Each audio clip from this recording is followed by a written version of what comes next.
Hundreds of millions of people around the world don't have access to clean water. In many countries, people have to walk over 3 miles a day just to get any water that they can. Then they have to carry it home. Now, here in the U.S., we just have to walk over to a faucet or a water fountain. Well, today is World Water Day, and here to talk about it is Heather Wilford from World Vision. Hi, Heather. Thanks for coming in. Thanks for having me. Of course. This is something that a lot of us here in the United States are so fortunate enough that we don't have to think about ever. But we saw in the video that this is a reality for so many people around the world. Talk to us about the need and the specific countries that you are working in. Yes. So this is the 25th anniversary of World Water Day, and in the last 25 years, 2 billion people have gotten access to clean water, which is incredible. But another 844 million people still do not have access to something as simple as clean water. And so World Vision is working all around the world to try and solve that problem. And they're bringing wells or pipelines, all different types of ways to bring water to people. We're seeing just video of a well that looks like you guys helped create somewhere else in a different country.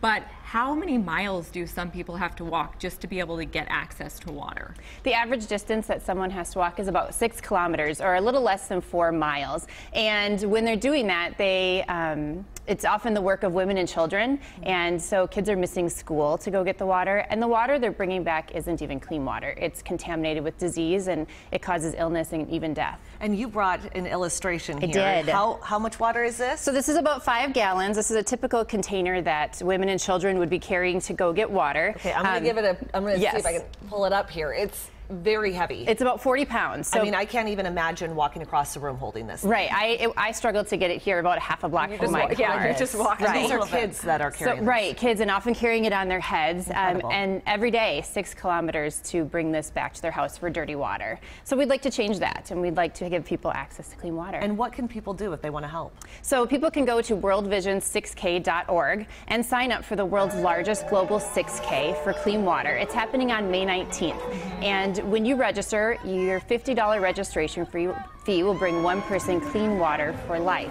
When you sign up, World Vision sends you kind of a race kit in a box. You'll get a t-shirt like the one I'm wearing today. You'll get a bib that has a photo of a child that you can walk or run for that day. And you'll even get a race medal. Now, we saw in the video there that some participants were carrying jugs of water. Can you do that too? Yep, that's an option. I'm going to be part of a group host site in Chanhassen with my church, Westwood Community Church.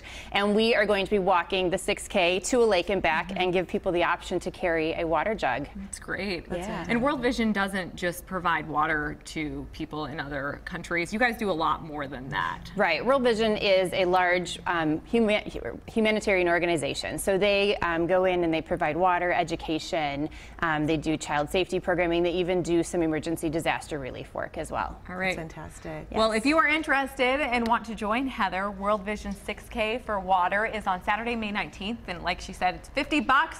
The fee will provide one person with clean water. Heather, thank you so much for coming in. We have a lot more information. All you have to go to is WCCO.com/links.